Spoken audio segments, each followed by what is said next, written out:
Amén. Buenas noches.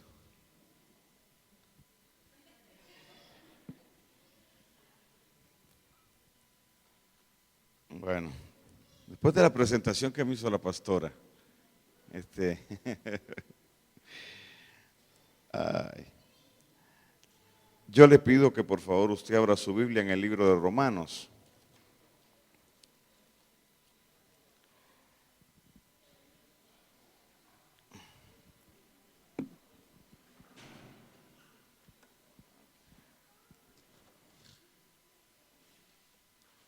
Qué bien, bendita tecnología. ¿Oh? No, está bien así. Está bien así.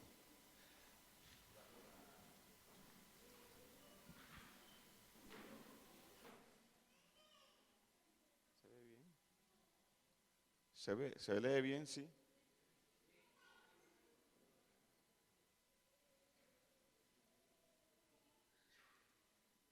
Okay.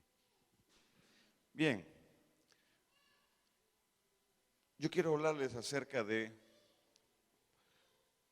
reformando lo reformado. Lo que ayer hice fue ponerle como un mix de todo, con la idea más de impartir que otra cosa. A veces Dios usa, no, a veces no, Dios siempre usa la palabra para preparar un ambiente, ¿verdad? Entonces, soltamos cosas que nos ayudan a preparar ese ambiente.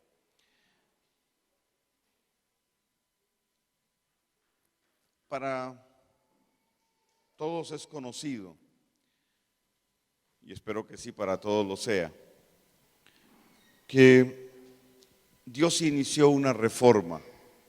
Algunos hablan de hace 10 años, 14 años, otros dicen que hace 20 años. Lo cierto es que cuando yo reviso la Escritura, la reforma ha sido una estrategia de Dios para volver a alinear con su trazo aquellos o aquello que se ha salido de diseño. Es decir, la reforma es la estrategia que permite volver al diseño original, algo que lo ha perdido. La reforma apostólica inició en un ciclo inicial en los primeros 40 años, en los 40 años que transcurrieron desde los 60 a los 2000.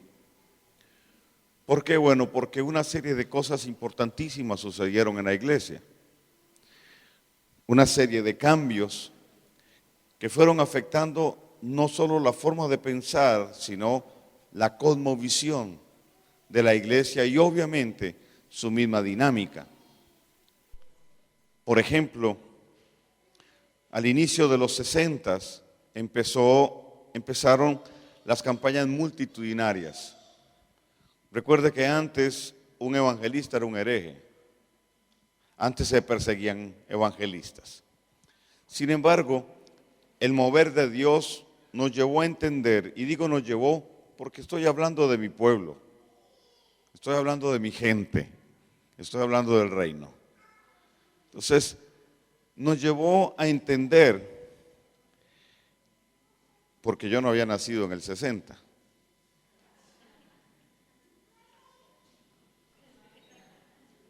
Reprende esos pensamientos. Llevó a la iglesia a entender, ya lo dije mejor, ¿verdad? A entender que había una proyección y que había una unción para la multiplicación. Empezaron las campañas multitudinarias y hombres extraordinarios de Dios empezaron a atreverse a llenar estadios. Y de una manera más generalizada, empezaron a darse estas campañas. Luego los 70 nos trajo una introducción en la batalla espiritual, en el campo de la liberación a nivel personal. Luego los 80 nos llevó a entender que había una batalla en los aires, que había que librar también. Y alrededor de los 90 se nos empezó a hablar de la batalla o a revelar acerca de la batalla territorial. Los 70 también empezó un proceso de cambio en la alabanza. Dios empieza a usar hombres que marcaron una pauta, no solo en Latinoamérica, sino en otras naciones. Los 80s nos trajeron la activación del oficio profético y los 90s el oficio apostólico. No quiere decir que antes que eso o antes de estas fechas no existieran profetas o no existieran apóstoles, sino que no hubo un reconocimiento pleno, porque yo creo que apóstoles siempre hemos tenido, profetas siempre han habido, ¿verdad? Que estaban callados, silenciados por un sistema del cual yo les quiero hablar, es otra cosa. Pero al llegar al 2000, desde mi perspectiva, se cumplen dos palabras que son fundamentales. Efesios 2:20 dice que el fundamento está puesto sobre apóstoles y profetas, siendo Yeshua la principal piedra angular. ¿Okay? Ese fundamento no lo quita nadie. Pero sobre ese fundamento, Él establece un fundamento a través de apóstoles y profetas. Quiere decir que al 2000, la plataforma para empezar a construir una nueva etapa se estableció. Y creo que esto es importante de entender. Eso no quiere decir que lo apostólico y lo profético y apóstoles y profetas sustituyeron o desplazaron pastores. Vinimos a hacer un trabajo de equipo, aunque algunos no lo han entendido. Un trabajo de equipo, a complementar el trabajo ya hecho, pero en relación a lo que Dios ha querido edificar, ese fundamento fue importante y fue clave. Aun cuando siempre con lo genuino se levanta lo que no es genuino, y hemos tenido falsos profetas y falsos apóstoles, pues Dios ha hecho prevalecer, como siempre, la verdad, y poco a poco, lo genuino empieza a desplazar lo que no lo es. Y yo siempre he creído que Dios te entrega una verdad y luego tú eres responsable de lo que tú hagas con esa verdad. Dios te entrega un diseño y luego te hace responsable a ti de lo que tú hagas con ese diseño. Algunos toman el diseño, lo ponen a trabajar y en la medida que eso le va dando éxito, muchos de ellos pierden su perspectiva, pierden la visión y su corazón se empieza a inclinar hacia otro lugar. Pero bueno, Dios siempre en su misericordia nos ayuda a enderezarnos. Pero ¿cuál es el punto? El punto es entonces que el 2000 nos trajo ese fundamento. Ahora, ¿por qué el 2000? Porque hay otra palabra que es clave alineada con esta, Oseas 6:2. Cuando dice 2 días te daré vida, mas al tercero te resucitaré. Entonces, aquí estamos hablando de un día como 1000 años y 1000 años como un día. A partir del nacimiento de la iglesia, han pasado alrededor de 2000 años y la iglesia del tercer milenio se levantó. Empezó a ser levantada, es decir, Dios empezó a levantar una nueva generación a partir del 2000. Ahora, Carlos Soto, ¿cómo sabe usted que Dios levanta una nueva generación? Bueno, porque Dios me lo dijo.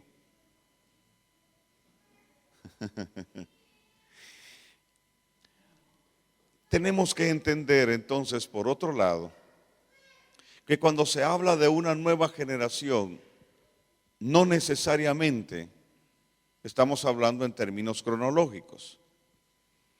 Y bueno, tal vez no existe, no hay todo el tiempo, ni es el tema específicamente, pero recuerde que toda verdad es paralela. Hay cosas que Dios está haciendo y allá afuera el enemigo está haciendo su contraparte. O hay cosas que suceden allá afuera que son un reflejo de también lo que Dios está haciendo desde una perspectiva más espiritual. Entonces, Aquí hay un punto que para mí es clave. La palabra despertar que se usa ahí es la palabra ur. La palabra resucitar está ligada con la palabra despertar en el hebreo, que es la palabra ur. La palabra ur tiene varios significados. No solo es despertar, sino también significa iniciar algo. Entonces, cuando dice y despertó, tiene que ver con que él inició algo. No tiene que ver con algo que estaba dormido.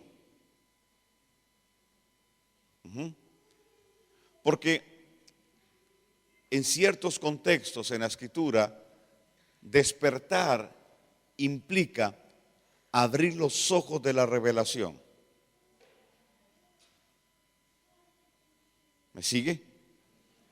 Entonces, cada vez que Dios quiere iniciar una nueva etapa, una nueva temporada, cada vez que nuestro Dios, que es un Dios cíclico, que se mueve en ciclos, quiere empezar un nuevo ciclo, Él trae una verdad revelada mayor. Porque cuando decimos que vamos de gloria en gloria, no puede haber una gloria mayor si no hay una revelación que traiga entendimiento y que afecte la dinámica. Amén.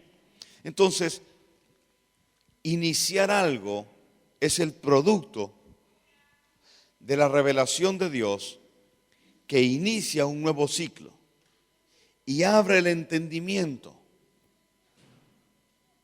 abre los ojos espirituales. ¿Recuerdan el criado de Eliseo? A Giesi. Giesi sube al monte a darle a Eliseo un informe de lo que estaba sucediendo allá abajo, en el valle. Como si Eliseo no lo supiera. ¿Se ha percatado de eso? Eliseo viene de anticipar todo lo que el rey de Siria hablaba en su cámara más secreta y se lo decía al rey de Israel. Y el rey de Israel le salía al encuentro y anticipaba sus ataques. Wow. Dios está levantando una generación profética para anticipar lo que el enemigo quiere hacer. Yo me cansé de llegar tarde siempre, de llegar a resolver lo que el enemigo ya ha hecho. Ahora que sea él que se quiebre la cabeza, a ver cómo resuelve los acertijos que nosotros le vamos a poner ahí. Porque cuando nos movemos en la verdad revelada, Satanás no sabe, no conoce. Él no tiene acceso a lo que Dios habla. Sí. Entonces, ahora va a ser al contrario. Le destruimos a él lo que él ha levantado y empezamos a edificar nosotros. Empezamos a trabajar nosotros con aquello. Entonces, que él trate a ver cómo penetra eso. Anteriormente la iglesia estaba en una trinchera. El enemigo golpeaba y nosotros salíamos a ver qué era lo que había pasado. Después de que las llamas consumían la casa, llegábamos con el agua. Hoy hemos aprendido a resguardar la casa y a mantener al enemigo alejado. Ok, entonces vuelvo a la palabra. Eliseo sube y le da un informe. A veces nos pasa eso con Dios. Queremos decirle a Dios lo que está pasando en el planeta Tierra como si Él no lo supiera. Entonces nuestras oraciones matutinas se convierten en el despertino informativo para el cielo. Señor, mira lo que está sucediendo. Claro que Dios sabe lo que está pasando en Venezuela, en Ucrania. Él lo sabe. Señor, mira a mi hijo. Claro que Él lo vio anoche. Lo vio ahora en la mañana. O sea, Él tiene conocimiento de. A veces invertimos mucho tiempo, orando de la forma incorrecta. Invierta más tiempo adorando para que Él le revele qué es lo que usted debe hacer en esa situación.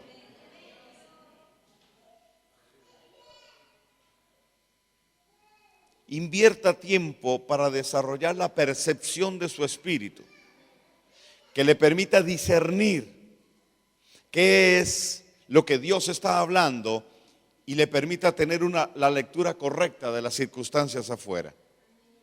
Entonces le informa lo que está pasando. Y Eliseo hace algo muy sencillo, pero extraordinario. Le pide a Dios que le abra los ojos al criado. Eso sí, Eliseo no lo podía hacer. El tipo no era ciego. Solo que para la etapa que venía para él necesitaba un despertar espiritual. Él había caminado en una verdad revelada. Había aprendido todo aquello. Pero ahora, para entrar en el siguiente ciclo, en la siguiente verdad, en la siguiente gloria, en la siguiente verdad revelada, necesitaba que sus ojos espirituales fueran abiertos. Es decir, que hubiese un despertar en él que iniciara algo. Cuando le abren los ojos, él echa una segunda mirada. En la primera solo vio cirios. Ahora ve cirios y ve las huestes angelicales, carros de fuego, etcétera. Ahora su visión es correcta, ahora su perspectiva es profética, ahora él está mirando de arriba hacia abajo, ahora él tiene la perspectiva de Dios de las circunstancias. Yo creo que el despertar profético nos trae una segunda mirada, nos permite ver lo que no había, que sí estaba, nos permite discernir lo que antes no habíamos podido discernir. Nos da la perspectiva de Dios de lo que está sucediendo.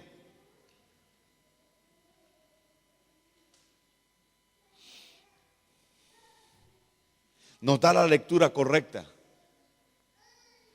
El escenario en el que está el criado de Eliseo, desde una perspectiva natural, era de muerte. 60,000 hombres contra 2. Ahí no había nada que hacer. Pero Dios dijo, no contaban con mi astucia. Ponga cuidado porque esta lección es para usted también.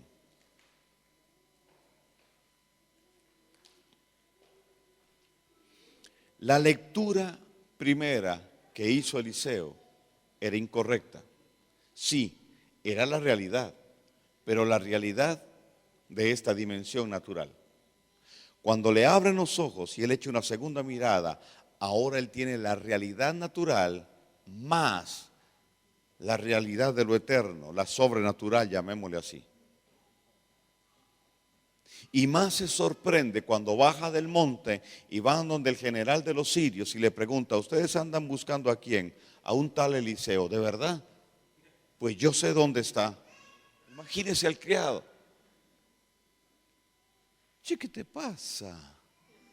¿Qué haces, pibe? ¿Que le vas a decir qué? Pero imagínese la sorpresa. Los sirios no lo conocieron. El general de los sirios no reconoció quién estaba hablando. Porque antes él había orado para que los sirios fueran confundidos. ¿Recuerda la historia? Vamos. No importa qué tan fuerte sea tu enemigo, cuando caminas bajo revelación, el Satanás no te reconoce. Le puedes pasar al lado y no te va a reconocer. ¿Cuántas veces Satanás pasó por Belén y nunca vio a Jesucristo? Nunca vio a María, nunca entendió que el carpintero José era el padre del Mesías. Lo hubiera matado. ¿Usted cree que no lo andaba buscando?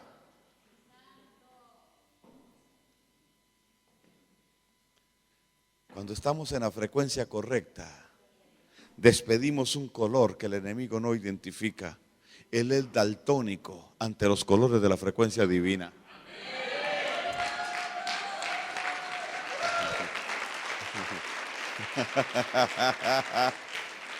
Bien. Entonces, el criado de Eliseo tiene una perspectiva diferente. Yo he oído a muchos argentinos quejándose por la situación del país, creyentes, apóstoles, que qué mal está la situación.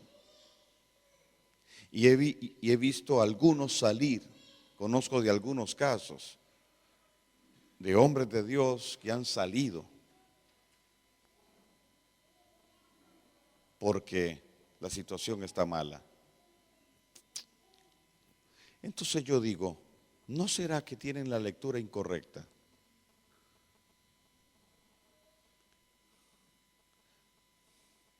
Porque con todo respeto para la señora presidenta de esta nación, el destino de Argentina no está en sus manos, no está en el Congreso, está en las manos de Dios.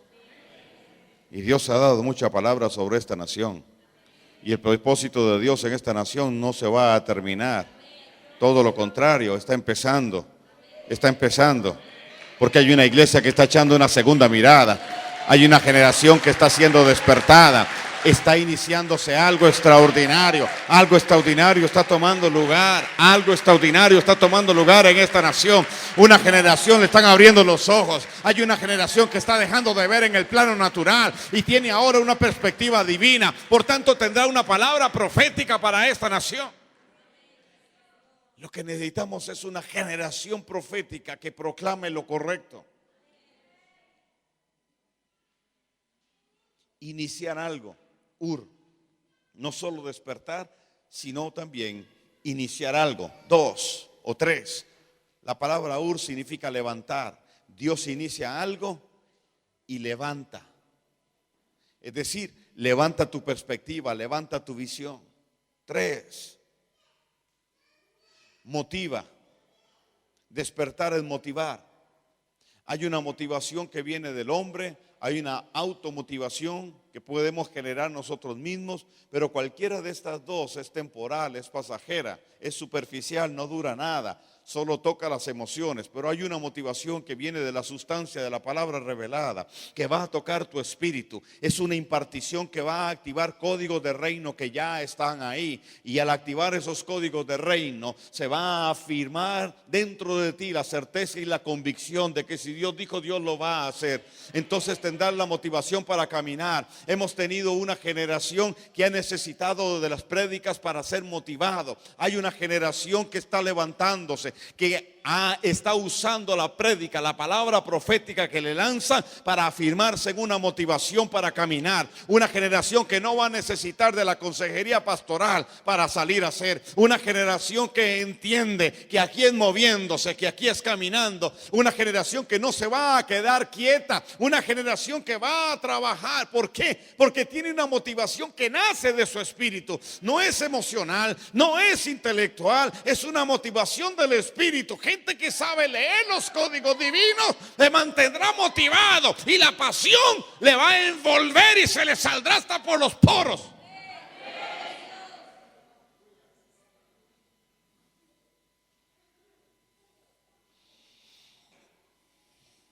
Hay gente que se motiva si el mensaje fue bueno el domingo.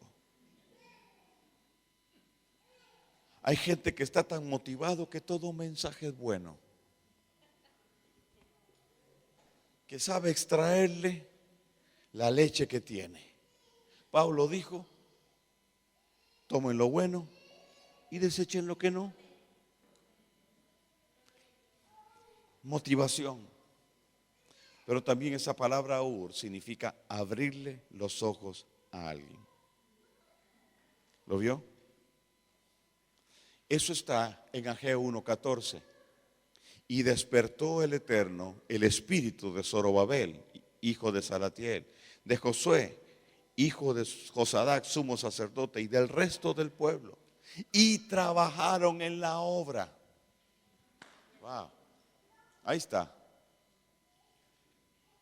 ¿Cuál era el contexto de Ageo? A lo mejor el mismo que Argentina hoy, o Venezuela, o Costa Rica. Hay un Dios que no ha dejado de edificar, y ningún hombre ni ninguna fuerza espiritual puede detener que Él edifique, que Él siga edificando.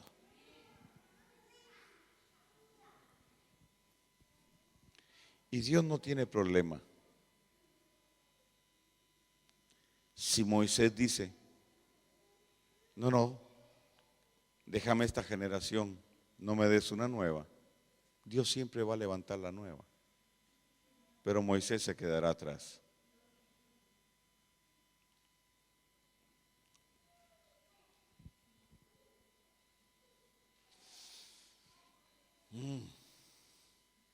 Ok.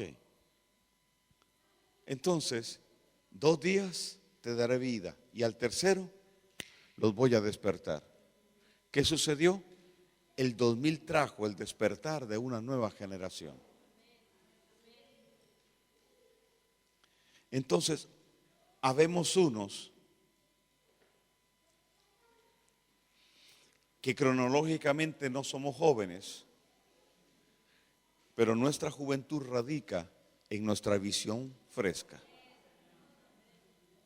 Qué lindo lo dije, ¿verdad? Ni yo me lo creo, pero bueno. Y dentro de este mover de Dios hay una nueva generación que sí cronológicamente es una nueva generación, pero está siendo levantada bajo una visión. Entonces, hasta hoy han pasado 14 años de ese proceso. Entre los 60 y el 2000, si usted revisa la historia, la iglesia cambió radicalmente y rápidamente.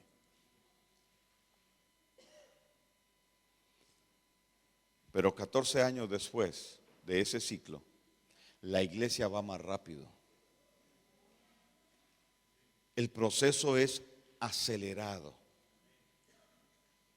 La iglesia ha cambiado una enormidad.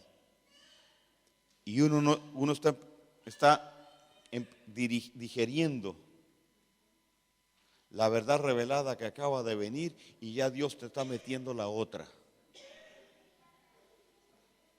Entonces, por eso así predico yo. Así le enseño yo. Yo le voy dando una y mientras está masticando esa, yo le meto la otra. No, yo creo que ninguna palabra que se suelta, ninguna, vuelve a Dios vacía.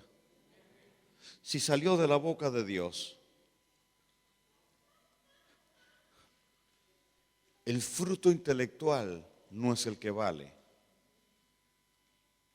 es el fruto de tu espíritu. Esa palabra se convertirá en códigos que van a ser depositados ahí. Y a lo mejor alguien dijo, no entiendo, pero el asunto no es por entender, el asunto es por fe. Entonces, cuando viene un momento en que hay una activación de esos códigos, y entonces tendrá fruto tu entendimiento. Amén. No quiero complicársela, pero se la voy a complicar. Hebreos 11:3 dice, por la fe entendemos que el universo fue creado por la palabra de Dios. De modo que lo que se ve fue hecho de lo que no se veía. Cuando nosotros empecemos a contar con lo que no se ve, vamos a lograr crear lo que Dios. No había nada, pero todo estaba contenido en nuestro Dios. Pero ¿cuál es el punto? El punto es que dice que por la fe entendemos. Es decir, la fe te da entendimiento. La fe no es ciega. Aquel concepto es equivocado.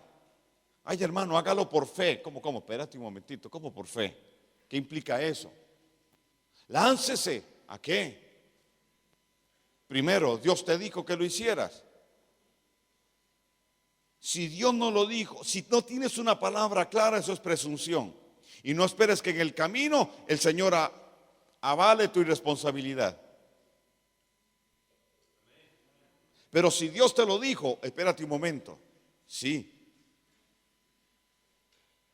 Esa revelación te dio entendimiento, porque generó fe. ¿Me sigues? Pero esa revelación primero fue un código y luego te dio un entendimiento. Por la fe entendemos, no es un ejercicio intelectual. La fe te introdujo en una dimensión. La fe no opera independientemente de la palabra de Dios. Entonces toda verdad revelada que venga a nuestra vida va a estimular nuestra fe, la fe espiritual. nos va a levantar en autoridad y nos va a dar visión. Entonces yo tengo la fuerza, fe y la autoridad para poder caminar en lo que Dios me está mostrando.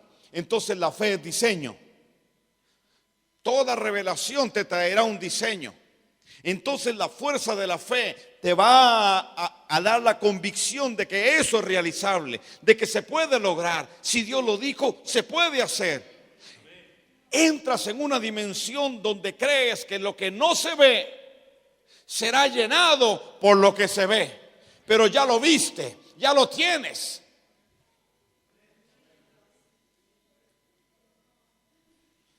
El edificio no está, pero lo voy a tener. Ya Dios me lo mostró, ya Dios me dijo que iba a hacer.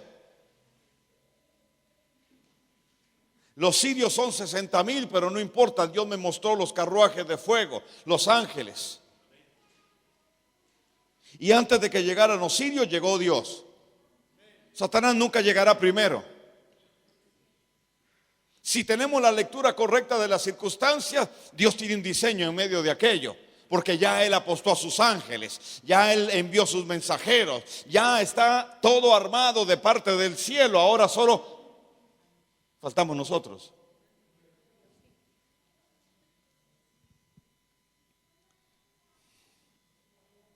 Amén. Entonces, si tienes fe, tienes la llave a una dimensión del reino, donde lo intangible se vuelve tangible.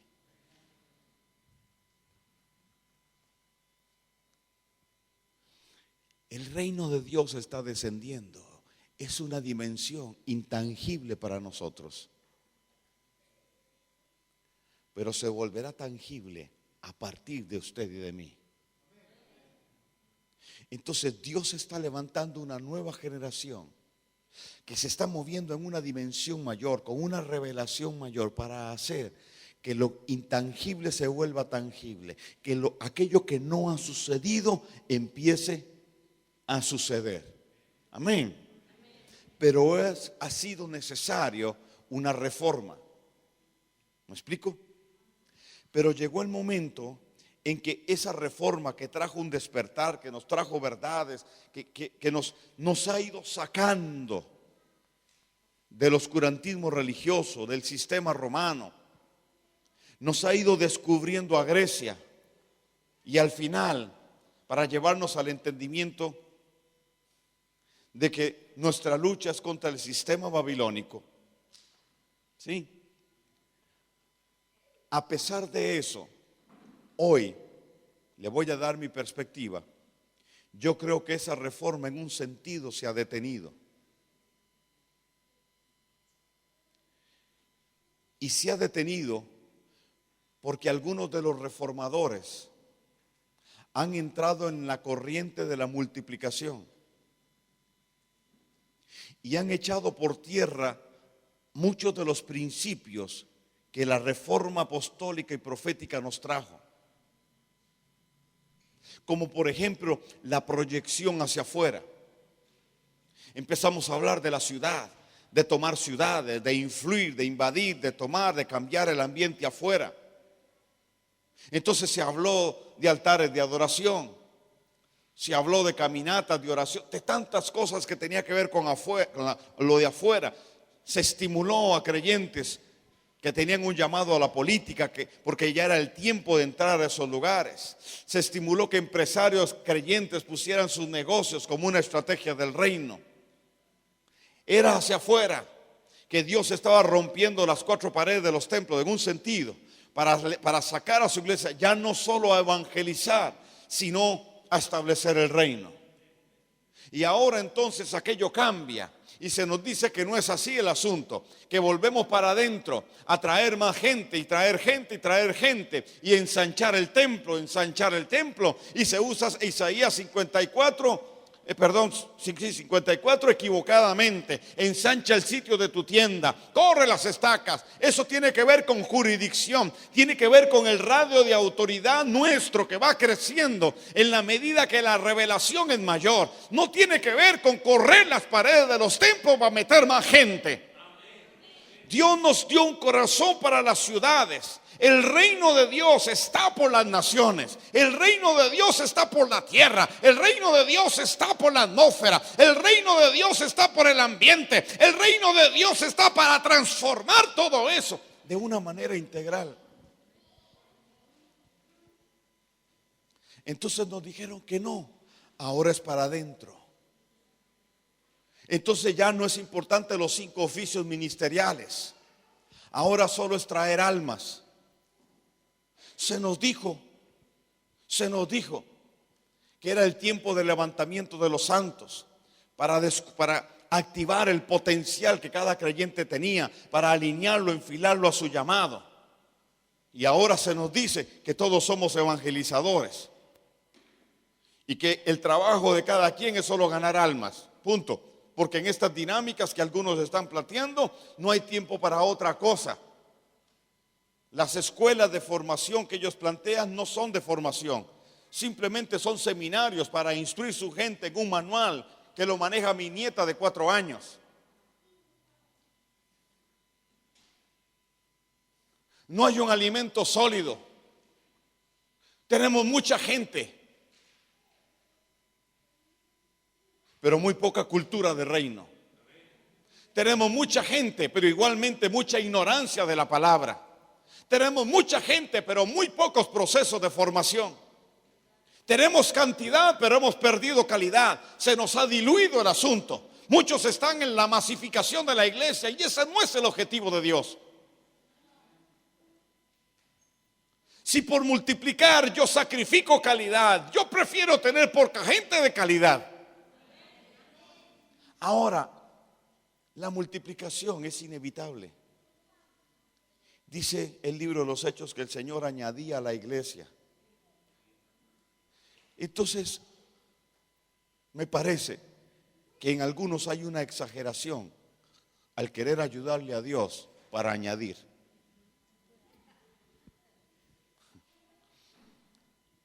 Y me parece que algunos añaden no para que Dios tenga una gloria, sino para que ellos tengan una.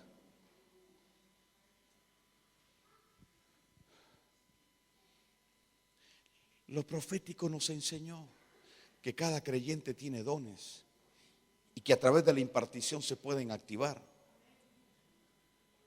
Entonces Dios nos enseña que las escuelas son fundamentales. Escuelas de profetas, escuelas para maestros, escuelas para pastores, no seminarios. Escuelas para salmistas. Yo tuve por varios años en mi país escuela para salmistas. Y cuando la gente llegaba y se inscribía, decía, hay que traer instrumento. Entonces yo les decía, sí, la Biblia, solo eso. Y se las voy a enseñar porque la mayoría de ustedes no saben nada de Biblia.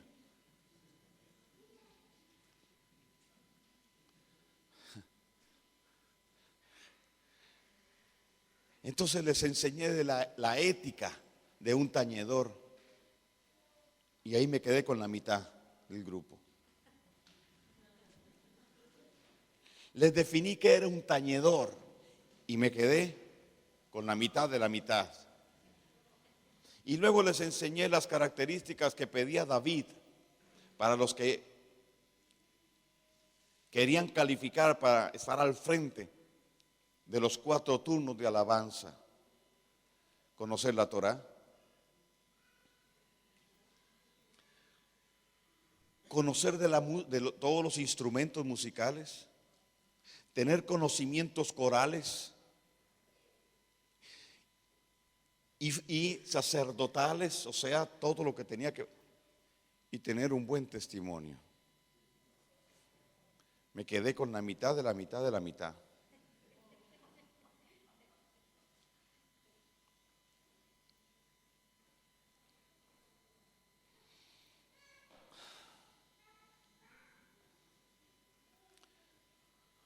¿A dónde quiere llegar Carlos Soto? Miren,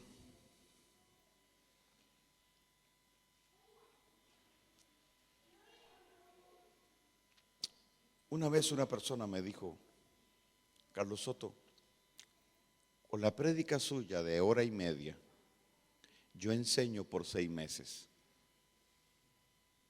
Porque usted metió ahí como 7, 8 mensajes en uno.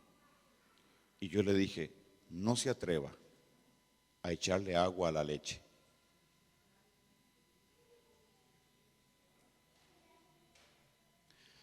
No trate a su gente como taraditos.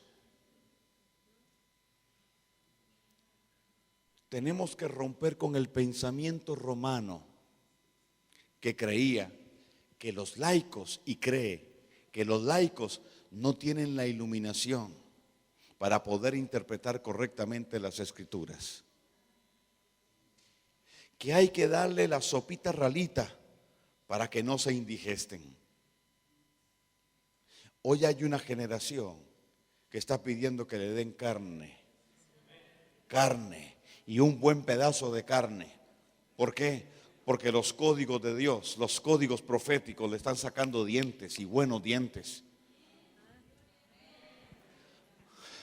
Hay una generación que nunca le metió diente a la carne por temor a que se le quebraran. Claro, si no le dieron el fundamento sólido. Hay lugares donde la carne es gruesa, donde la carne es jugosa, y hay gente con diente que le quiere meter para...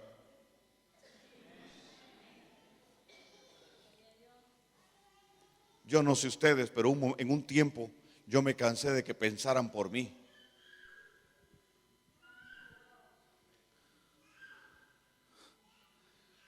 Todo me lo daban hecho del púlpito. Y entonces había que hacer ciguana.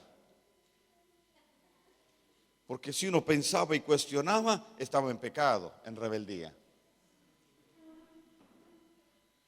Hoy tenemos un liderazgo, el liderazgo de la nueva generación, que más bien nos gusta sentarnos y debatir. ¿Qué pensás vos de esto? ¿Qué pensás vos?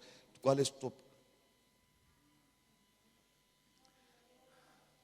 Yo no soy dogmático para enseñar, yo le doy la información y usted sabrá qué hace con ella. Yo le digo: esta es mi opinión. Entonces ahí no habló Dios necesariamente. Cuestiónelo. Investíguelo. Métase ahí a San Google y va a encontrar algunas respuestas. ¿Entienden? El mensaje ha sido light y ha generado una mentalidad light. Entonces no es más fácil decir: ok, qué lindo los templos, qué lindo los cultos, sigamos así hasta que el Señor vuelva. ¿Y la ciudad? ¿Y la economía? ¿Y las finanzas? ¿Y nuestros hijos? ¿Y nuestros nietos? Tienen que estar allá afuera. Y se van a enfrentar a circunstancias bien difíciles. Y ya empezamos a verlas.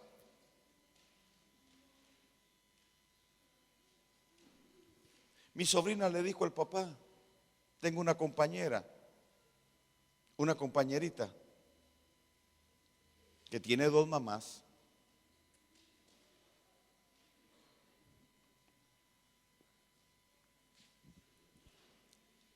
O sea, 2 lesbianas que viven juntas y criaron la niña. Entonces una de ellas, que es la que hace el papel femenino, porque la otra hace el rol masculino, que es bueno, se embarazó de un tipo para poder tener una hija de las 2.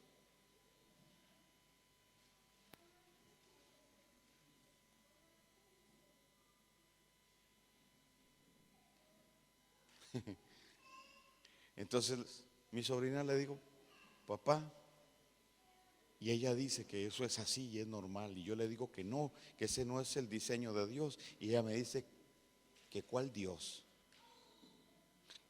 que la mamá le dijo que si Dios es justo, tiene que aceptar eso.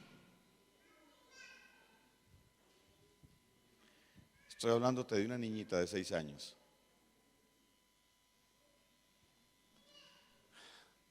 ¿Cuál es el ambiente que tenemos? Hoy no podemos ser light. Hoy menos que nunca. Podemos ser indiferentes.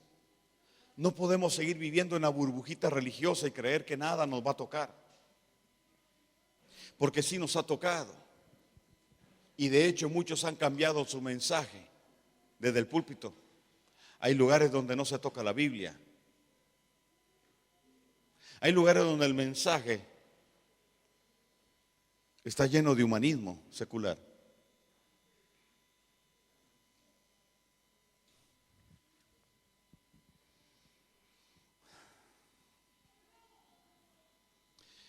¿Me podrían traer un té, por favor? Un té con bastante azúcar.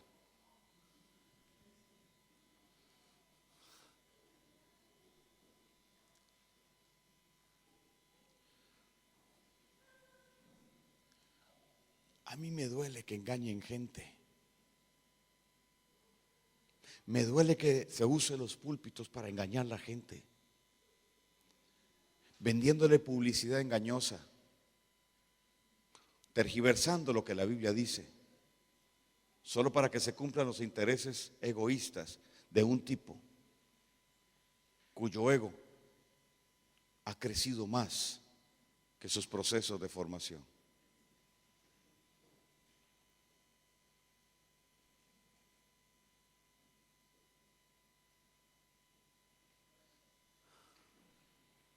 Me duele que traten ese libro como si fuera solamente un libro de historias. Que no le enseñen a la gente que es profundo, que es hermoso, que te revela el corazón de Dios.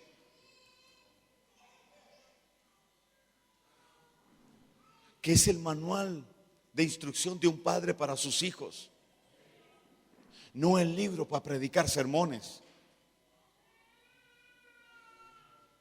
Que es un libro para formación de vida y para la vida.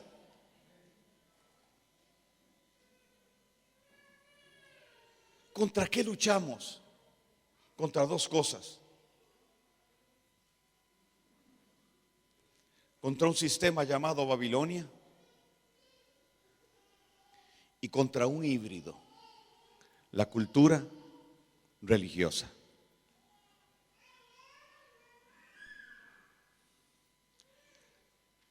Con todo respeto digo, necesitamos una reforma de la reforma. Por eso yo le pongo a esto reformando lo reformado, una cosmovisión de la cultura del reino. Desde mi perspectiva, hasta donde yo veo y entiendo.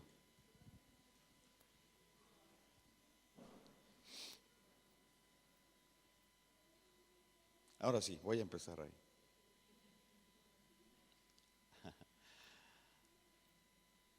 Hay algo importantísimo. Cuando Dios le habla a Abraham, capítulo 15 del libro de Hebreos, Dios habla con Abraham.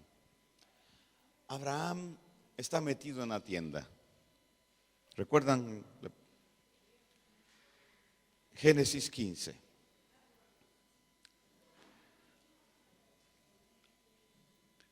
Abraham está en una crisis de fe. ¿Sí? Está en la tienda y Dios entra en la tienda y le dice: Abraham, yo soy tu escudo, yo soy tu maguén, yo soy tu lugar cercado, yo soy tu lugar seguro, yo soy tu Edén. Eso significa palabra escudo. Y tu galardón será grande en gran manera, es decir, tu recompensa por haber creído. ¿Cuál es la respuesta de Abraham? Señor, pero me va a heredar el esclavo nacido en casa. Y el Señor le dice, no, Abraham, yo te daré prole, te daré descendencia. En toda crisis de fe, la duda golpea. Y solo le voy a dejar el principio. El caldo de cultivo de la duda es un pasado no resuelto. El material que usa la duda es un pasado no resuelto, que genera temores, inseguridades. En la medida que vamos resolviendo nuestro pasado, en esa medida, nuestra capacidad de ser más firmes en lo que creemos es mayor. ¿Cuál era el problemita que tenía Abraham? Creo que se los conté en otra ocasión. Cuando Abraham nació, le hicieron su carta natal. Babilonia era regida por los regentes constelares. Entonces tenían un zodíaco y se regían por el zodíaco. Cuando Abraham nació, como era un tipo de, sus papás eran de la high class, entonces sobre él hubo un oráculo del regente constelar, del signo zodiacal según el cual él nació. Esto está en la tradición del pueblo de Israel. Ese oráculo estableció que Abraham no tendría prole, no tendría descendencia. Entonces, cuando Abraham está en la tienda, en su crisis de fe, él tiene, por un lado, más de 90 años de caminar con el oráculo de los demonios, no tendré prole. Y alrededor de 10 años de caminar, un poquito menos, con la palabra profética de Dios. En tus simientes serán benditas todas las familias de la tierra.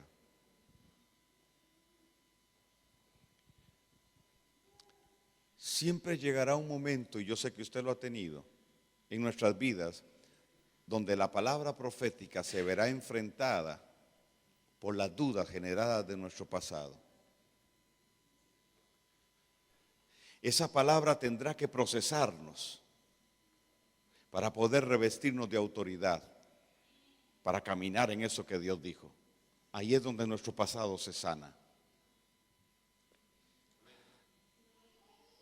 Amén.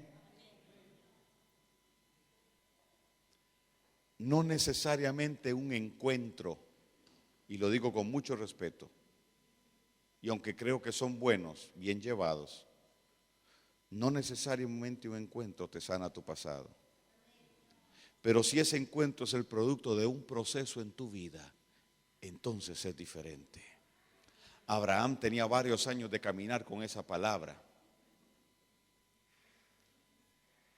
Al igual que José caminó 12 años con la palabra profética que lo procesó para luego sentarse en la segunda silla de Egipto.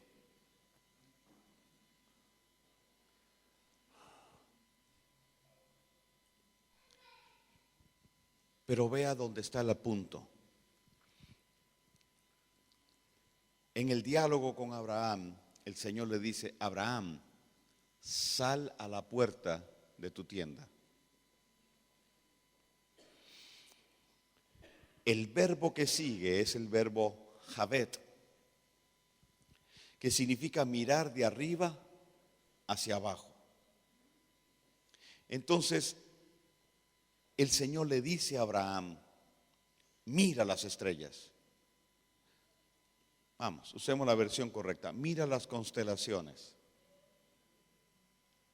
Haz un recuento de ellas, no cuéntalas. Haz un recuento del mensaje que hay en ellas. Fue Dios quien las creó.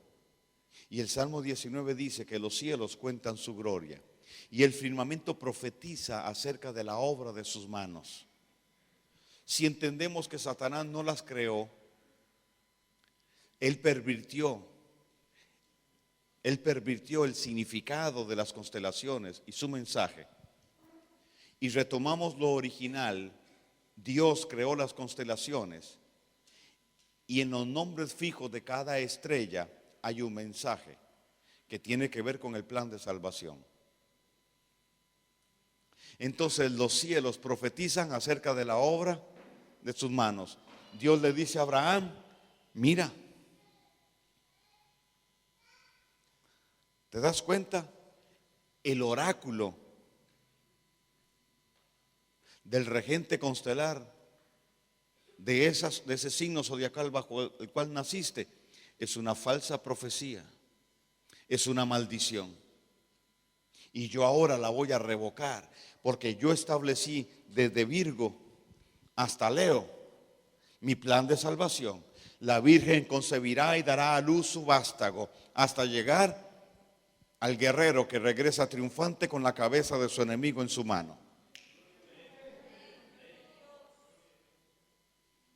Esto no lo encuentras en Google.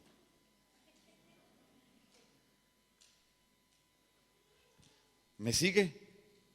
Dios le cambia el designio a Abraham, quiebra el designio de Satanás y lo establece en el designio divino.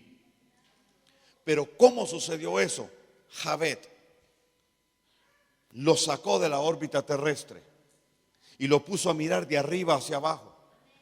Lo mismo hizo con Juan en Patmos, lo mismo hizo con Pablo, lo llevó arriba. Entonces, al ver de arriba hacia abajo, tiene la implicación de tener la perspectiva o cosmovisión de Dios. Él vio lo que Dios estaba viendo, entendió lo que Dios entendía y se alineó con el propósito de Dios. Tan extraordinario fue aquello que cuando él volvió en sí, estaba afirmado en su fe. Ya no tenía el estorbo del pasado. Ahora él tiene la perspectiva de Dios. Y digo fue tan extraordinario porque entonces él caminó bajo la expectativa de ver la ciudad cuyo arquitecto y constructor es Dios. Quiere decir que Abraham, al subirlo allá arriba, vio la nueva Jerusalén.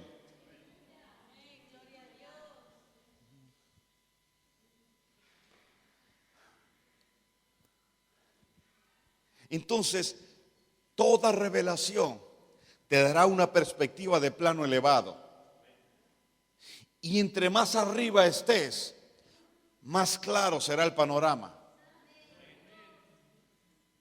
Por eso el altar de adoración es el ascensor que te lleva a ver las cosas desde los lugares celestiales. Efesios 2:6. Debe haber una comunicación, una línea directa entre el altar de adoración y la silla en la que Jesucristo nos sentó. Efesios 2:6 dice que estamos sentados juntamente con Él en lugares celestiales. Pero en la medida que nuestro espíritu conozcamos nuestro espíritu y su función, y nuestra capacidad de resonancia aumente y nuestra frecuencia sea mayor, entonces tendremos mayor acceso a ese lugar y una perspectiva profética, objetivamente profética, de todo el panorama de nuestra casa, de nuestra ciudad, de nuestra nación y del planeta entero en relación al plan de Dios.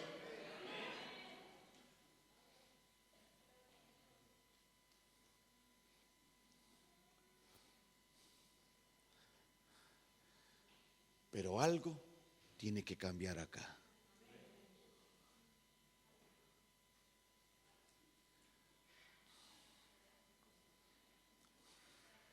Solo tu espíritu tiene la capacidad de descifrar los códigos divinos y de responder. Tu ser sensorial, físico, tu ser emocional e intelectual tienen que someterse.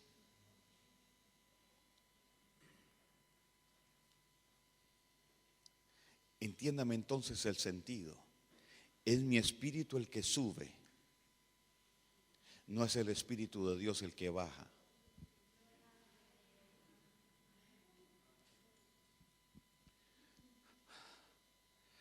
Me disculpan, pero si yo canto Espíritu de Dios, ven, quiere decir que no está. Y la Biblia dice que yo soy templo del Espíritu de Dios. No dice que soy un hotel donde Dios viene a visitarme los fines de semana. Soy una casa permanente. El Espíritu de Dios mora en mí y al morar en mí habita la plenitud de la deidad de Dios en mí. Entonces el Espíritu de Dios no viene y se va. Lo que baja es la gloria.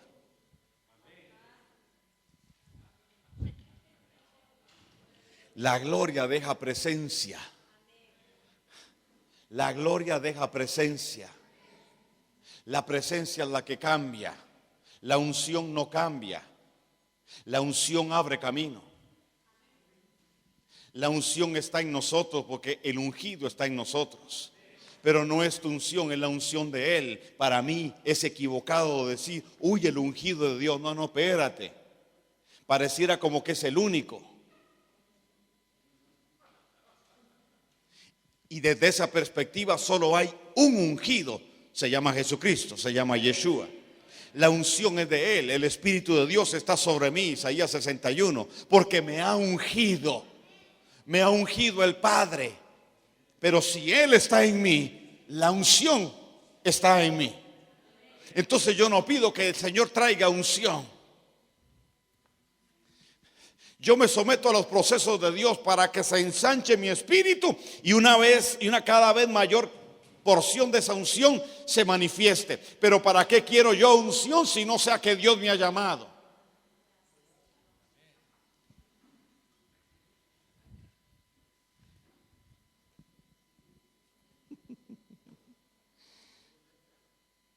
Para ganar 12 no necesito unción. Necesito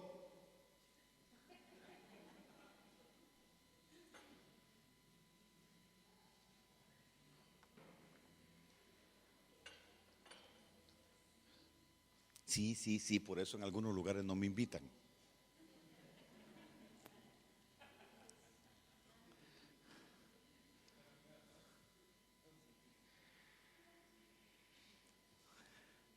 Si mi esposa estuviera aquí sentada, cuando yo empiezo así me hace.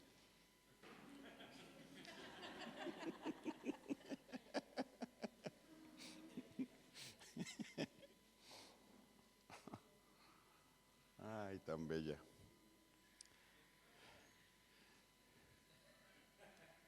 Ella me dice, hacele caso a tu cuello. ¿Verdad? Porque dice que nosotros los hombres somos la cabeza, pero ustedes las mujeres son el cuello. Entonces dice, hacele caso a tu cuello, que el cuello piensa. Ok.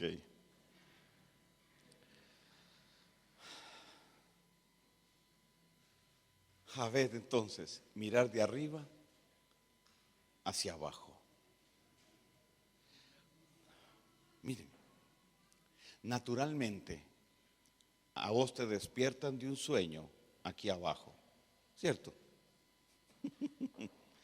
Pero espiritual y proféticamente te despiertan de un sueño arriba.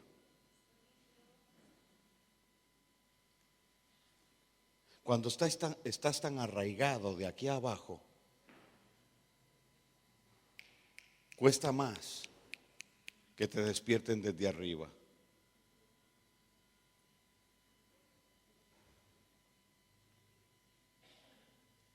Para algunos lo que han construido, esa es su gloria.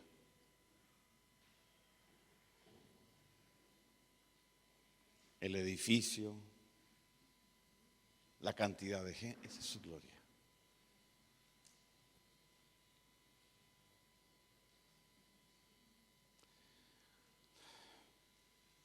Mi gloria es su presencia. Mi gloria es cumplir con lo que Él me ha llamado a hacer.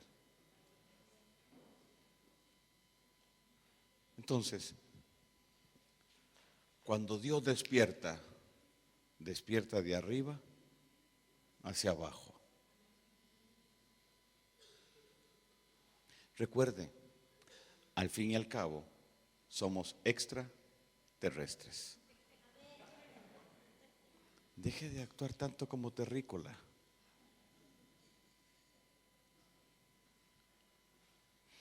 ¿Me entiende el lenguaje, verdad? Sí. No vaya saliendo de aquí, no vaya a salir de aquí pensando que esta fue una reunión de UFO o de cualquiera de esos movimientos ovni. Ok.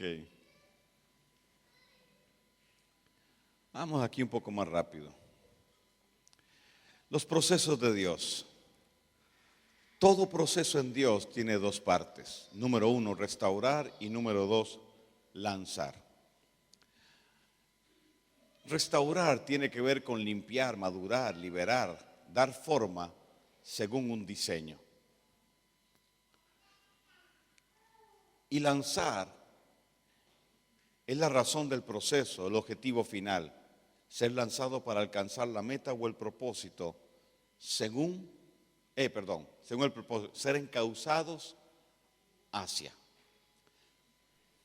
Permítame y se lo amplío. Vean, vamos a hacer algo. Vamos a hacer algo si les parece. ¿Ok? Esa presentación yo se las puedo dejar. Eso va a depender de la pastora y del pastor Sergio. Y entonces se puede fotocopiar para que la tengan sin ningún problema. El costo sería nada más el costo de las fotocopias. ¿Está bien? Y así usted puede oír tranquilo y no se mata, ¿verdad? Se lo sugiero si usted quiere seguir escribiendo, porque ahorita voy a ir tan rápido que usted no va a poder escribir lo que está ahí. Y muy posiblemente me salga de lo que ahí está. Ok. La palabra restaurar es clave. La palabra restaurar y su dinámica nos acompaña desde el libro de Génesis 1, desde el capítulo 1 de Génesis 1. Ya, ok. Sí, Rambo saca la bazuca, amarra la vaquita, salta la baranda, usa manga corta, usa manga larga.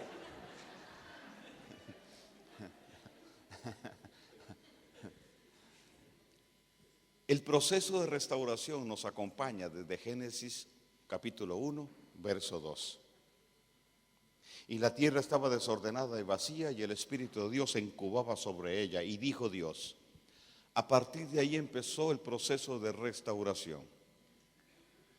En Hechos 3, el apóstol Pedro lo refuerza. Dice, convertidos y bautizados para que sean borrados vuestros pecados, para que vengan de la presencia del Señor tiempos de refrigerio, y Él envíe, 3:19 en adelante, a Jesucristo que fue antes anunciado, el cual es necesario que el cielo retenga hasta la restauración de todas las cosas que fue dicha por boca de sus santos profetas que eran desde tiempo antiguo. Si eran, es porque todavía son. Eso es por aquello de que alguien diga, hoy no hay profetas. Claro, ahí dice que eran desde tiempo antiguo. Eso afirma que todavía hay. Bien. Pedro está reafirmando un proceso de restauración. Ahora, cuando usted piensa en restauración, ¿en qué piensa?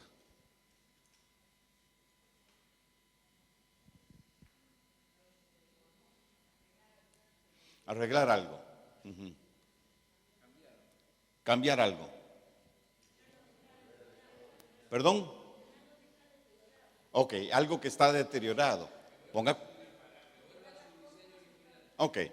cuidado. Todo lo que acaban de decir tiene que ver con el pasado. La palabra restaurar tiene que ver con el futuro.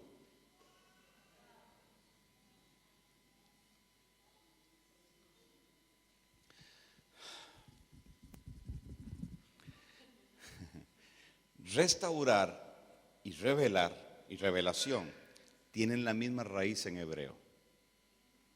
Me voy a adelantar porque más adelante yo lo explico, pero no creo que tenga todo el tiempo de usar todas las presentaciones que están ahí. Vean, para que haya restauración tiene que haber revelación. Entonces, toda revelación inicia un proceso de restauración. Y toda revelación y todo proceso de restauración requiere de la revelación como guía. La revelación va a llenar el vacío de diseño y de conocimiento. Y la restauración es la estrategia que implementa ese conocimiento para desarrollar el diseño.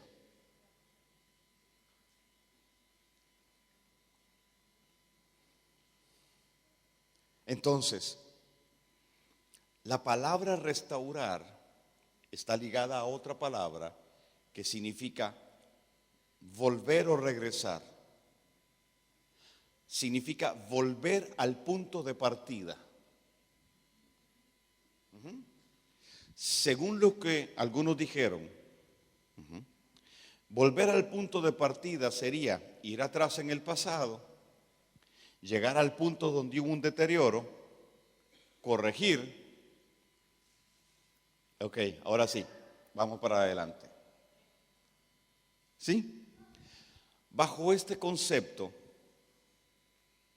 mucho creyente está esperando que el libro de los Hechos resucite en el siglo XXI.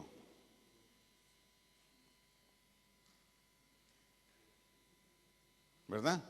Es decir, como fue allá, que sea aquí. Y la Biblia dice que aquello fue la gloria primera. Ahora, no lo dice exactamente así. La gloria primera fue la unción y la gloria que estaba sobre el templo.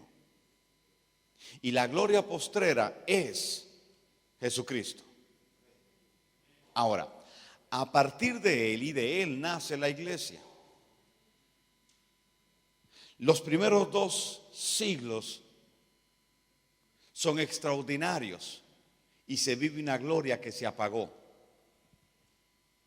No se truncó el propósito, pero sí la gloria. Entonces la promesa es que aquella gloria sirve de base para una gloria mayor. Amén. Entonces, el libro de los Hechos no nos plantea un modelo a imitar, sino un modelo a superar. Cada vez que Dios somete a algo, a un proceso, o a alguien a un proceso de restauración, aquello mejora su estado original. Entonces vea la diferencia. Volver o regresar al punto de partida no tiene que ver con el pasado, sino con el futuro. Porque Dios habló la palabra y se fue adelante a esperar el cumplimiento de lo que Él dijo. Y Él dice en Isaías 55:11, la palabra que sale de mi boca no volverá a mí vacía, sino que cumplirá todo aquello para lo que yo la envié. Digo, todo aquello que yo quiero, hará aquello para lo que le envié. Entonces, Dios está acá adelante esperando que nosotros avancemos y lleguemos al punto de partida hasta que ese ciclo de restauración se cierre, se nos abran los ojos, hay un despertar espiritual y profético y entremos en una nueva etapa y en una nueva dimensión del reino. ¿Me sigue? Entonces restaurar no tiene que ver con el pasado, sino con avanzar hacia adelante, porque en la medida que yo avance hacia lo que Dios ha dicho, en esa medida Él podrá arreglar las cosas del pasado que necesitan ser arregladas. Abraham tuvo que caminar para llegar al tiempo de la tienda. Si él se queda a la orilla del río, nada hubiera sucedido, pero él avanzó. Y en la medida que avanzó, entonces la unción de Dios, la presencia de Dios, la gloria de Dios fue tocando su vida. En la medida que avanzamos vamos siendo tocados. Dios es un Dios que está en movimiento. Dios no está detenido. Él envió su palabra y su palabra está creando. La palabra no es estática. La palabra permanencia, si permaneciere, permanencia implica movimiento, moverse hacia un propósito. Nosotros estamos moviéndonos hacia un propósito. Estamos en un trabajo de desplazamiento. Hay un poder de desplazamiento a través de la palabra hacia un lugar específico, hacia un punto específico, hacia un punto de encuentro con Él, donde la etapa se va a cerrar, donde el ciclo se cierra, y al llegar ahí muchas cosas de nuestro pasado van a haber sido restauradas. El problema es que la iglesia ha estado dando vueltas en una inercia religiosa y esto no se ha visto. Pero ahora que Dios ha roto esas cadenas, en la iglesia empieza y una nueva generación a moverse. Eso es reforma. Vamos hacia, vamos a alcanzarlo. Ahora sí.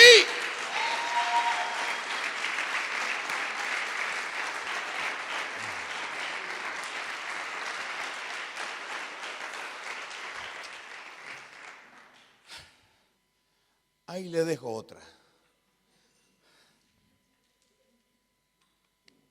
Eso es grande, che. Si hay restauración, hay restitución. Quiere decir que si tu proceso de acá a acá se da completito y ya vas a llegar, quiere decir que en este caminar la ley de la restitución está a tu favor.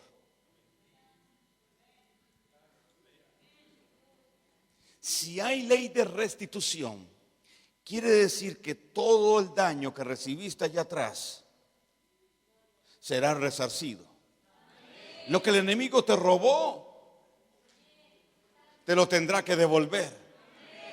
Entonces, cuando Dios inicia tu proceso de restauración, también establece un estrado donde tu enemigo será juzgado.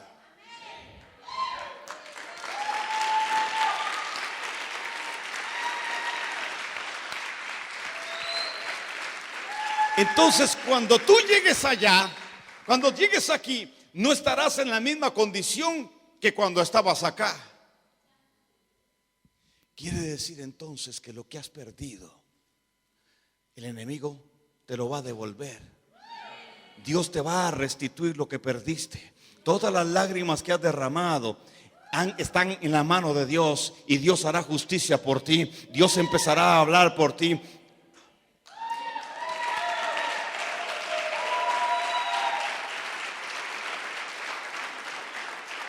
¿Ve la diferencia?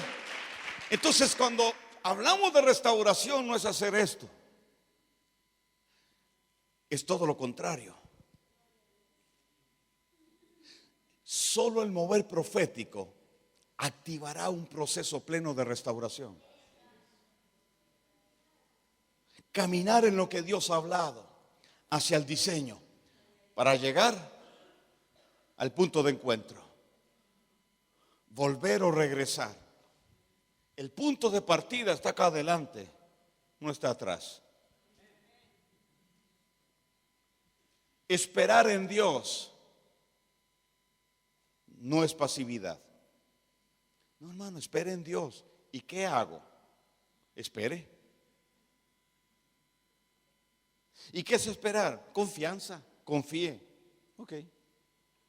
¿Y qué es confianza? Bueno, la seguridad. ¿De qué?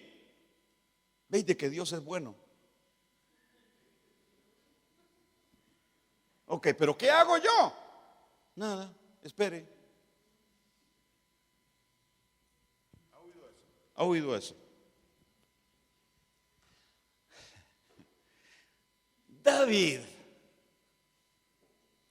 que es un grosso. David es un grosso, ¿cierto? Es un grosso, es una máquina, una masa, che.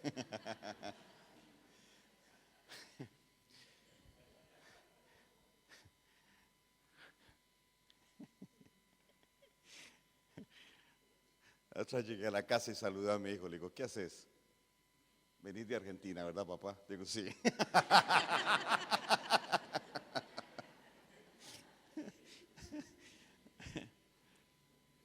David es el que usa más la palabra esperar.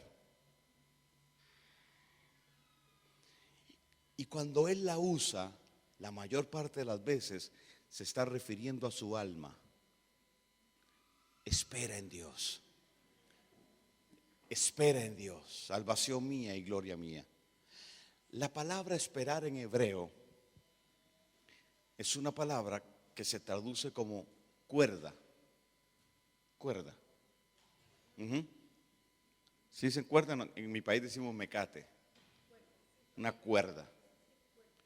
Con la implicación de enrollarse. Esa misma palabra está relacionada con la palabra talit. ¿Saben lo que es el talit? Lo que mal llamaron el manto de oración de los hebreos. El talit tiene 4 flecos, en cada punta y 5 nudos cada uno, que representan las promesas de Dios. Pablo dice, y todas sus promesas son un sí y un amén en Jesucristo. Pablo se está refiriendo a los flecos del talit, promesas, y a Jesucristo, que es el cumplimiento de eso. Entonces la palabra esperar es enrollarse en la talit como si fuese una cuerda. Enrollarse en sus promesas. Entonces David dice, de día y de noche meditaré en tu palabra. No es meditación trascendental, no es el método Silva, no es los conceptos del taoísmo. Meditar en el idioma bíblico es proclamar una verdad una, otra y otra vez hasta que la sustancia que tiene la palabra me sea revelada.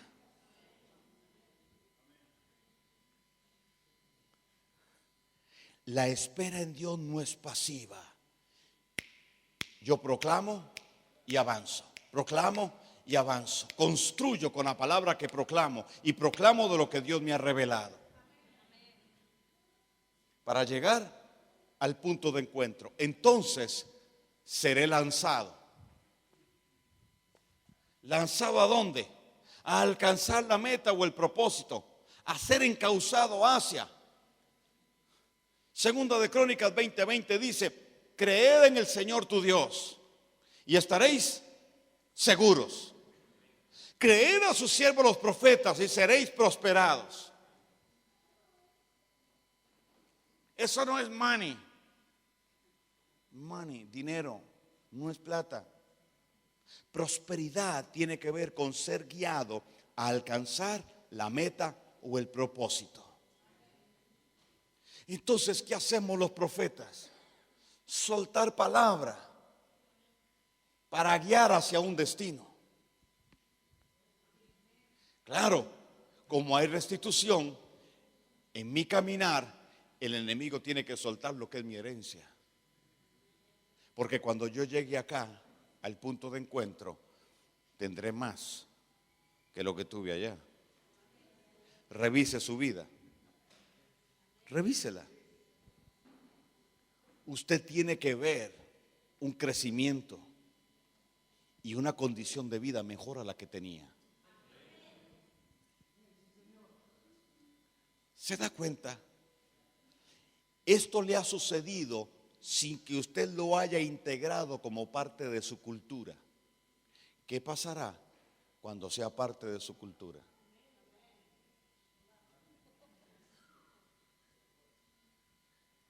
Piense.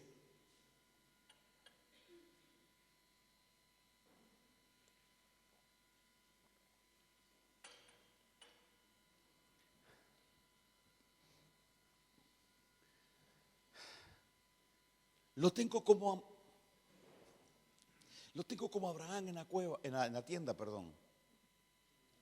sacándolo de a poquitos para ver de arriba hacia abajo. Porque yo me he propuesto quebrarle unos cuantos paradigmas. Seguimos operando bajo los parámetros del mundo, de limitación, de oportunidad según fulano, sutano o ciertas circunstancias. En mi país se dice que el que nació para maceta, del corredor no pasa. No sé cuál será la traducción argentina, al argentino. A ver, dígame, quiero aprenderla.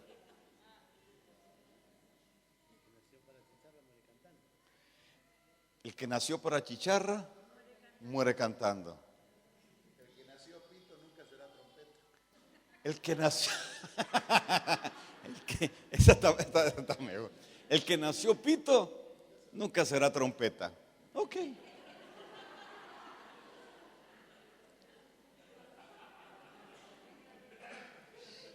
¿Qué dicen de nosotros los latinos? Seguiremos siendo países subdesarrollados. Entonces el voto franciscano de pobreza es la ideología con la que nuestros tatarabuelos se criaron. Entonces, ser humilde es ser pobre. Porque claro, el mayor ejemplo es Jesucristo. Nació en un pesebre, en un establo, a la par de una mula y un buey. Pero cuando yo reviso la historia, no había mula, no había buey, no había establo y menos pesebre.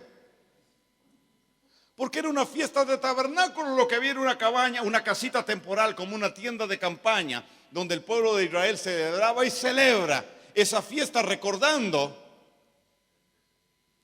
el peregrinaje de Israel en el desierto por 40 años, pero también proclamando que esa cabaña es el Mesías que vendría. San Francisco, el catolicismo y San Francisco de Asís lo agregó en 1500 y something, 1500 y alguito. Entonces nos vendieron esa idea, pobre como Jesucristo, humilde como Jesucristo, pobre, porque él no tenía ni almohada en qué recostar su cabeza. O sea, ni almohada tenía, y era humilde. Mentira, eso no quiere decir eso. Pero se ignora la tradición hebrea y se interpretan disparates y salen doctrinas que no tienen ninguna base bíblica. El Hijo del Hombre no tiene una almohada, es decir, dónde reposar su cabeza. No. El Hijo del Hombre no está sujeto a ninguna autoridad terrenal que le determine su seguridad o estabilidad.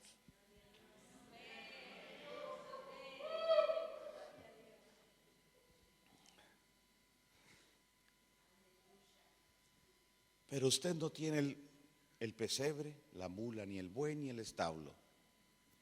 Pero sí nos dejaron la mentalidad.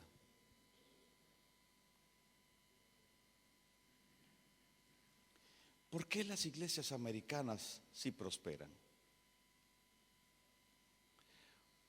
Porque ellos se criaron en otro contexto y bajo otra mentalidad.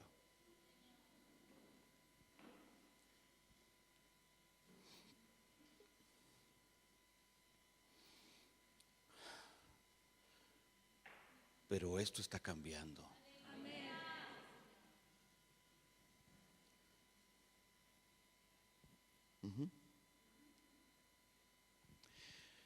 Cuando tú llegues allá, vas a tener más de lo que tenías. Pero cuando tus hijos lleguen allá, se da cuenta que la transferencia de riquezas no es un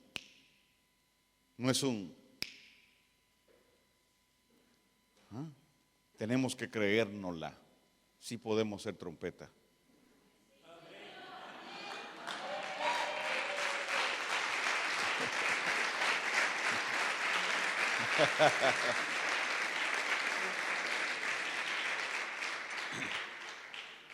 Yo sí puedo. ¿Usted? Yo sí puedo. ¿Usted? Pues entonces renuncia a ser pito. No, no, de verdad. Usémoslo. Diga, yo renuncio a ser pito. Yo fui llamado a ser trompeta. Yo fui creado para hacer cabeza y no cola, para estar arriba solamente y no abajo. Yo declaro que se acaban los días de estar abajo. Yo declaro que se acaban los días de no ser cabeza. Yo voy a ser cabeza en mi trabajo. Yo voy a ser cabeza en mi negocio. Yo voy a hacer de mi ciudad la cabeza. Yo no soy cola. Yo no soy cola. Yo soy cabeza. Yo determino dejar de estar atrás para empezar a estar adelante.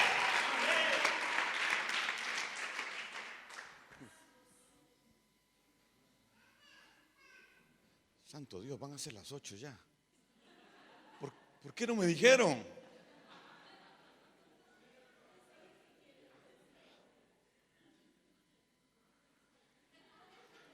¿Cómo habla este tipo? Mira, yo tengo ahí 42 presentaciones y vamos porque por la tercera. Aquí no hay prisa. Hace tiempo yo aprendí que no hay prisa, no necesito cumplir con lo que está ahí. Ok. El Salmo 32, 7 y 8. Ay, cómo me gustaría predicarle de ese salmo, es extraordinario. Pero déjeme dejarle algo ahí. El verso 7 dice: tú eres el lugar de mi refugio. ¿Sí? Con cánticos de liberación me rodearás. Como dice el 8. Te haré entender. Te enseñaré el camino por el que debes continuar. Y mis ojos estarán puestos sobre ti, velando por tu caminar. Versión hebrea. Es hermoso.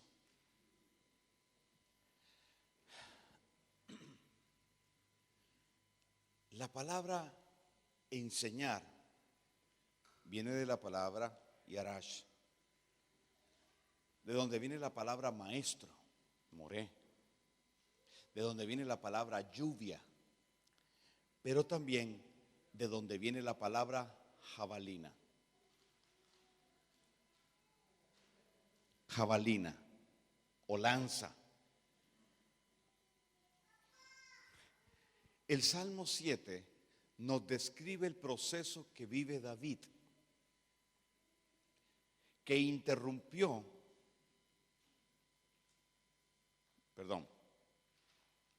que interrumpió temporalmente el propósito de Dios en su vida. Esto por el pecado con Betsabé. Voy rápido. La palabra cántico dice: tú eres el lugar de mi refugio. Con cánticos de liberación te rodearé.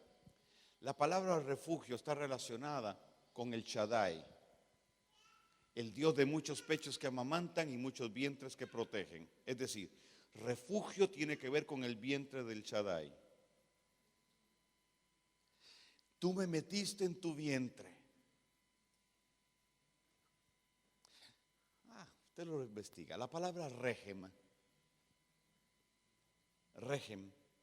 es misericordia y está relacionada con otra palabra que tiene que ver con el líquido amniótico. Es decir, la palabra misericordia es ser guardado en el vientre materno del Shaddai.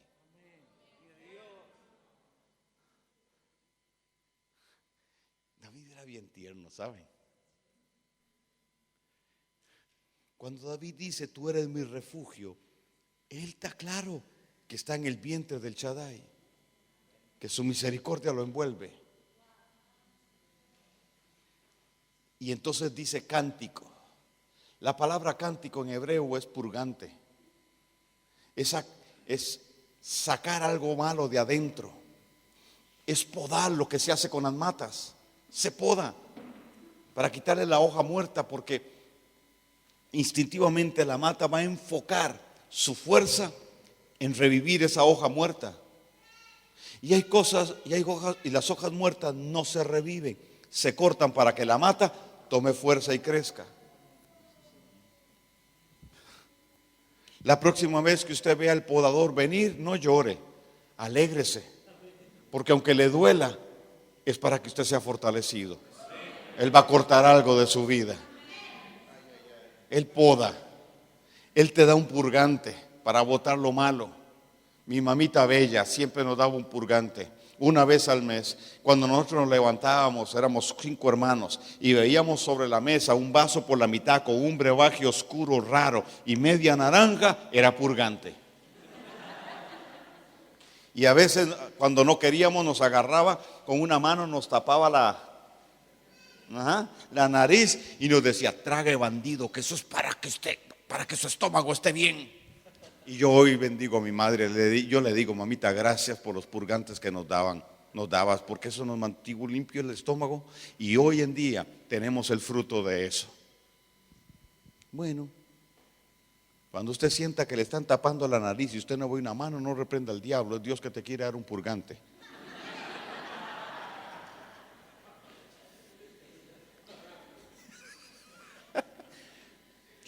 ¿Qué pasó? Dios le estaba sacando a David aquello, porque el Salmo 51 él habla de pecado, rebelión e iniquidad. El problema no es el pecado, el problema es la iniquidad. La iniquidad es un patrón de conducta. La iniquidad tiene que ver con ADN, tiene que ver con herencia genética. La consecuencia de la iniquidad es el pecado. Viva tratando el pecado y nunca lo va a erradicar. Trate con la iniquidad y la rebeldía es el combustible de la iniquidad para generar el pecado.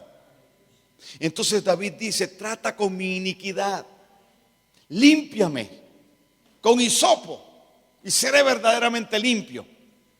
Entonces la palabra cántico no tiene que ver con que Dios le está cantando, tiene que ver con limpiar, tiene que ver con podar, tiene que ver con tratar con aquella área de su vida. La palabra liberar tiene que ver con soltar las amarras de un barco para que bogue mar adentro. No importa cuán grande, cuán extraordinario sea el barco, cuán potentes sean sus motores, mientras esté anclado al muelle, no pasa nada. Pero cuando Dios poda, libera las amarras del barco, y entonces el barco puede desplegar toda su capacidad y potencial y bogar mar adentro. Eso es lo que Dios está haciendo con su iglesia. Eso es lo que Dios está haciendo con esta generación. Y la palabra rodear significa girar alrededor, cuidando con cuidado maternal, para provocar que el corazón que estaba inclinado hacia acá se incline hacia allá. Que el corazón que estaba inclinado a la iniquidad ahora se incline hacia Dios. Dame, hijo mío, tu corazón, porque de él, después de ese proceso, entonces Dios le dice a David: te enseñaré. Te enseñaré, es decir, ahora sí, te voy a lanzar para que continúes el propósito para el que fuiste llamado. Te voy a lanzar, y en tu caminar yo tendré mis ojos puestos sobre ti para velar porque camines por el camino correcto. ¿Me sigues? Te voy a lanzar para que alcances la meta y el propósito. Si usted revisa la prosperidad de David, integralmente vino después del pecado con Betsabé. Pero no podemos ignorar el proceso. Natán confronta a David y le dice: ¿qué harías con un hombre que hizo esto y esto y esto? ¿Recuerdan? ¿Qué dijo David? El tal es digno de muerte. Y Natán le dice: ese eres tú. Él mismo se mandó a matar. Pero la ley decía, la Torá decía, que si alguien era encontrado en un pecado de muerte y corría y se lograba asir de los cuernos del altar antes de que las piedras lo alcanzaran, alcanzaba misericordia. Y David corrió y se asió de los cuernos del altar. Alcanzó misericordia. Y entonces Dios lo procesó y lo lanzó como una jabalina. ¿Qué es lo que está haciendo Dios con la iglesia? Nos está sacando de la inercia religiosa y nos está lanzando. Solo que algunos en el camino han inventado lo que Dios nunca ha dicho. Pero Dios corrige, Dios alinea, te alineó a ti, te alineó a mí, nos va a alinear a todos. Tarde o temprano todos vamos a llegar ahí. ¿Me entiendes? Los mejores días de tu vida están por llegar. Los mejores días.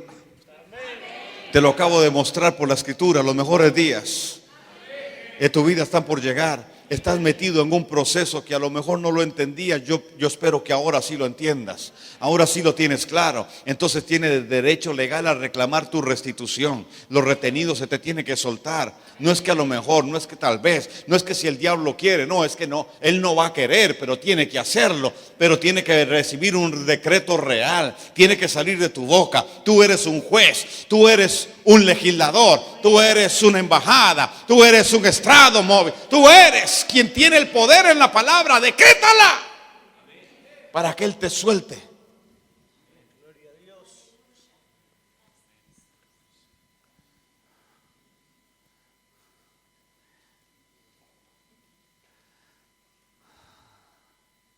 La activación de lo profético ha acercado a la iglesia con la revelación presente o la verdad presente, estableciéndola en un nuevo ciclo de restauración hacia el modelo original de la casa.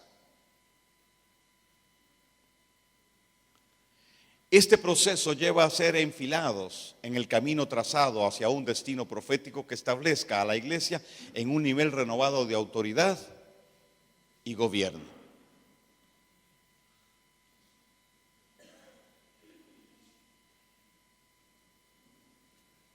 Reforma apostólica.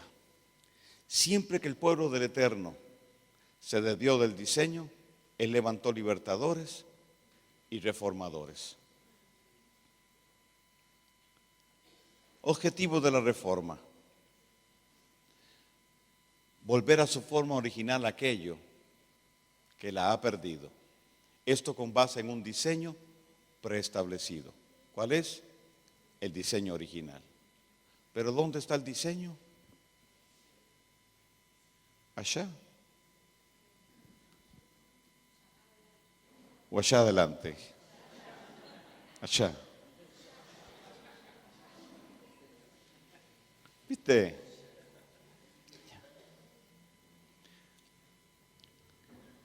Yo me cansé de hablar con gente que cabalga en caballo muerto.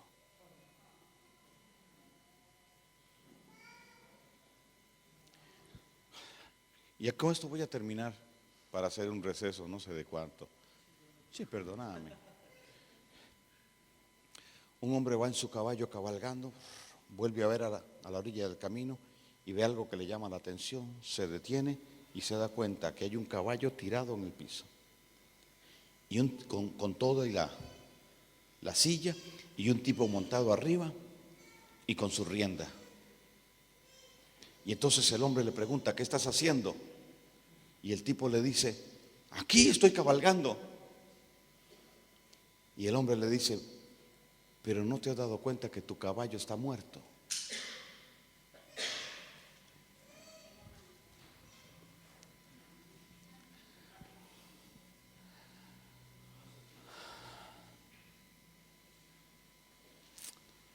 Hay gente que cree que va, pero no va.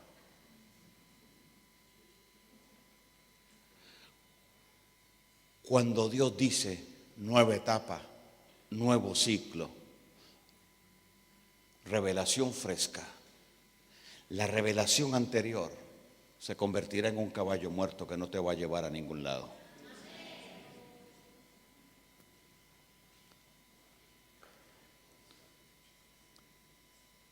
Siempre habrá un caballo de relevo esperándote.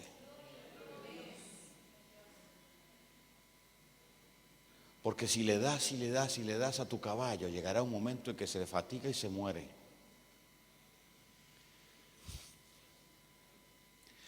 Dios dosifica la revelación y nos lleva de algo menor a algo mayor.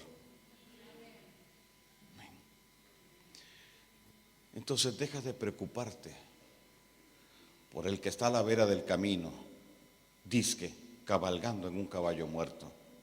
No te detengas, sigue. Le dejo con otra.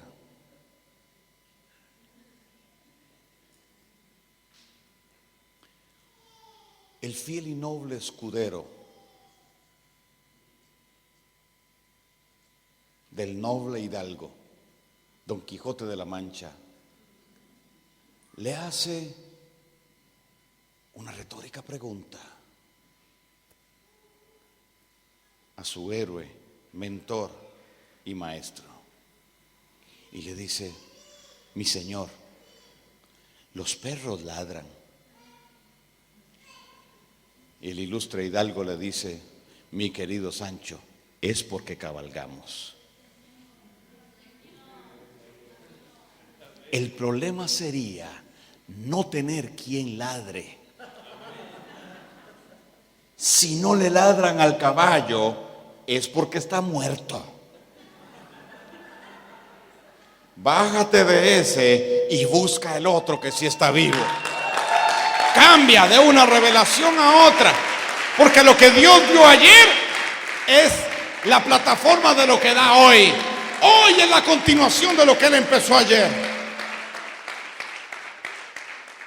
Amén. Entonces, si oyes crítica a tu alrededor, si te tiran piedras, si no, dile: Señor, gracias.